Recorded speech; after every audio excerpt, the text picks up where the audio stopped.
రామ్టాక్కి తిరిగి స్వాగతం. ధర్మేంద్ర ప్రధాన్ ఎట్టకేలకు రాజీనామా. విద్యార్థులు ఐక్యమై గట్టిగా పట్టుబడితే ఏదైనా సాధ్యమేననేటువంటి నిరూపించినటువంటి ఘటన ఈ ధర్మేంద్ర ప్రధాన్ రాజీనామా. నేను 2-3 రోజుల క్రితం వీడియో చేశాను. ధర్మేంద్ర ప్రధాన్ రాజీనామా చేయటమే దీనికి పరిష్కారం అని చెప్పాను.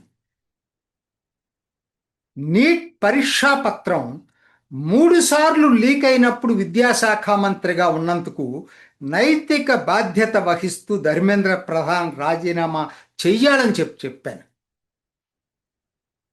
అక్కడే ఇంకో మాట కూడా చెప్పాను నేను. అది ఎంతగా విద్యార్థుల కోరిక న్యాయసమ్మతమో ప్రతిపక్షాలకి అవకాశం ఇవ్వకుండా దీన్నేదో అడ్డం పెట్టుకొని చలిగాచుకోవాలని ప్రతిపక్షాలు కోరుకున్నా అది జరగకుండా చేయాలన్నా కూడా ధర్మేంద్ర ప్రధాన్ రాజీనామాని చేపించటమే మోడీ రాజనీతిజ్ఞత అని చెప్పాను. ఆ రోజు నా సబ్స్క్రైబర్స్ చాలామంది అభిప్రాయంతో ఏకీభవించలేదు. కింద కామెంట్స్ కూడా మేము మీతో ఏకీభవించట్లేదనే పెట్టారు. కానీ నాకు నమ్మకం ఉంది, మోడీ రాజనీతిజ్ఞత మీద విజ్ఞత మీద నమ్మకం ఉంది నాకు. ఒకటి, రాజకీయంగా ప్రతిపక్షాలని ఎలా ఎదుర్కోవాలో, ఇటువంటి సంక్షోభాన్ని ఎలా గట్టెక్కించుకోవాలో మోడీకి తెలిసినంతగా ఎవరికీ తెలియదు. రెండోది, దేశ ప్రయోజనాల రీత్యా కూడా దేశాన్ని అశాంతి వైపు అస్థిరత వైపు దారి తీయకుండా ఉండాలనుకున్నా కూడా ఇంతకన్నా వేరే మార్గం లేదు మోడీకి. దేశం ఆయనకి ముఖ్యం రాజకీయాల కన్నా కూడా. ఆ కోణం నుంచి కూడా ఆయన రాజీనామాని ఇప్పిస్తాడు అని చెప్పి నేను నమ్మా. మీరు మెరిట్లోకి వెళ్ళొద్దు. నేను అదే ఆ రోజు కూడా చెప్పాను. ఒక్కొక్కసారి మెరిట్కి మించి సెంటిమెంట్ బలంగా ఉన్నప్పుడు దాన్ని గౌరవించాల్సిన అవసరం ఎంతైనా ఉంటుంది. అదే మోడీ చేసేటువంటిది. ఉదాహరణకి మీకు గుర్తుంటుంది, ఫార్మర్స్ యాజిటేషన్లో ఎందుకు 3 ఫార్మర్స్ బిల్లులు తీసుకొచ్చాడు. నిజానికి ఆ బిల్లులు చాలా మెరిట్ ఉన్నటువంటి బిల్లులు. అదే కనుక జరుగున్నట్టయితే వ్యవసాయ రంగం కూడా సంస్కరణలు వచ్చేసేసి అంగలేస్తూ అభివృద్ధి చెందుండేది. కానీ ఫార్మర్స్ యాజిటేషన్ తర్వాతన ఆయన దాంట్లో నుంచి ఆ 3 బిల్లుల్ని విత్డ్రా చేసుకున్నాడు, ప్రెస్టేజ్కి పోలేదు. అదేవిధంగా ఇప్పుడు కూడా మెరిట్ల జోలికి వెళ్లకుండా విద్యార్థులు బలమైన సెంటిమెంటు ధర్మేంద్ర ప్రధాన్ రాజీనామా చేయాలని కోరుకుంటున్నారు. కాబట్టి ఆ సెంటిమెంట్ని గౌరవించి రాజీనామా చేయించినటువంటి మోడీ విజ్ఞత, రాజనీతిజ్ఞత ఎవరికి అది సరికాదు. అందుకే అంటారు, ఎక్కడ నెగ్గాలో కాదు ఎక్కడ తగ్గాలో తెలిసిన వాడే నిజమైన రాజనీతిజ్ఞుడు. అదే మోడీ.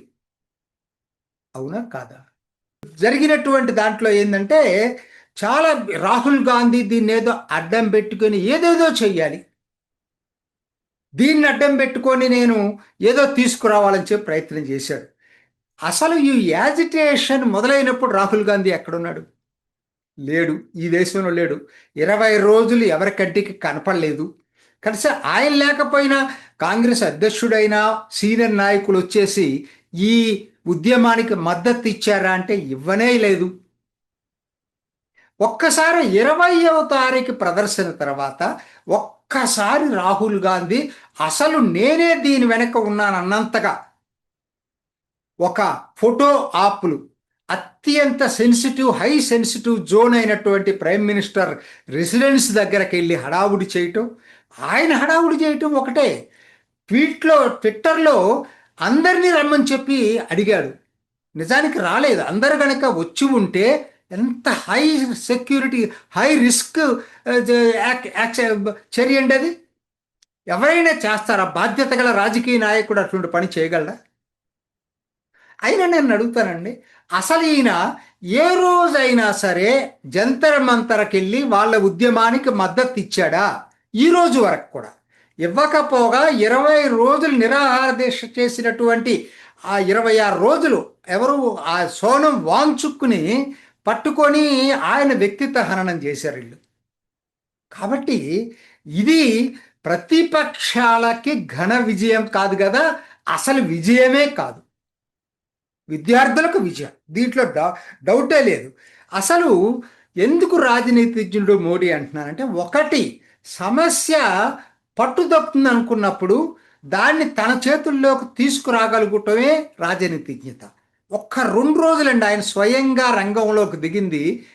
ఈరోజు నిన్న 2 రోజుల్లో మొత్తం సినేరియోను మార్చేశాడు.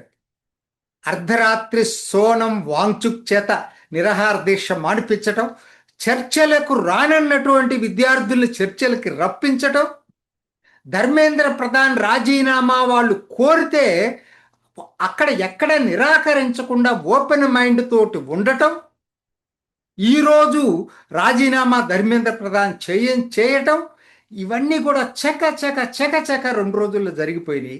ఆయన రాజనీతిజ్ఞత ఇక్కడే బయటపడింది. అదే కాదు, ఇంకొక ఇంపార్టెంట్ యాంగిల్ కూడా ఉంది దీంట్లో. పార్లమెంటు సమావేశాలు మొదలైన తర్వాత ఎట్లయినా సరే పార్లమెంట్లో ఈసారి నియోజకవర్గాల పెంపు, మహిళా రిజర్వేషన్ల బిల్లుని ఆమోదింప చేసుకోవటానికి పరిస్థితుల్ని తనకు అనుకూలంగా మలుచుకోగలిగినటువంటి మోడీకి పెద్ద ఎదురు దెబ్బ తగిలింది. ఈ విద్యార్థి ఉద్యమాన్ని అవకాశంగా తీసుకొని రాహుల్ గాంధీ పార్లమెంటు సమావేశాలు జరగకుండా కాన్సిక్వెంట్లీ ఈ బిల్లులు ఆమోదింప చేయకుండా చెయ్యాలనేటువంటి ఎత్తుగడ పన్నాడు.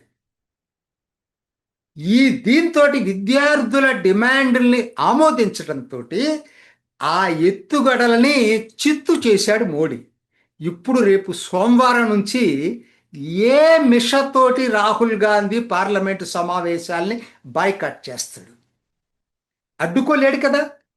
మరి బిల్లులు పాస్ అవ్వాల్సినటువంటి ఆ మెజారిటీ ఆయన కనుక తెచ్చుకుంటే ఖచ్చితంగా నియోజకవర్గాల పెంపు బిల్లు, మహిళా రిజర్వేషన్ బిల్లు ఆమోదింపబడతాయి. మరి ఇది రాజకీయంగా మోడీకి అతిపెద్ద విజయం అవుతుంది.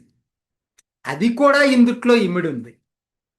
సో నిజం చెప్పాలంటే ఇది విద్యార్థుల విజయం, ప్రజాస్వామ్య విజయం, మోడీ విజ్ఞతతో దేశాన్ని కాపాడినటువంటి విజయం, మోడీ రాజనీతిజ్ఞతతోటి పార్లమెంటు సమావేశాల్ని తిరిగి జరిపించినటువంటి విజయం, త్వరలో నియోజకవర్గాల పెంపు, మహిళా రిజర్వేషన్ల బిల్లులు ఆమోదింప చేయించుకునేటువంటి విజయం, అన్ని విజయాలే.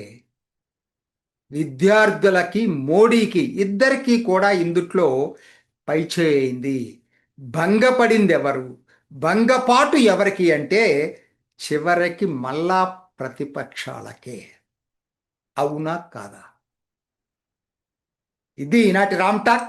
ఇంకొక ఎపిసోడ్లో మళ్ళీ కలుసుకుందాం. నమస్తే. చూసారు కదండి, మరి ఈ వీడియో కనుక మీకు నచ్చినట్లయితే ఒక లైక్ కొట్టేసి మీ అభిప్రాయాన్ని కూడా కామెంట్ బాక్స్లో తెలియజేస్తూ ఇలాంటి ఇంట్రెస్టింగ్ అప్డేట్స్ కోసం మా ఛానల్ని సబ్స్క్రైబ్ చేసుకోండి.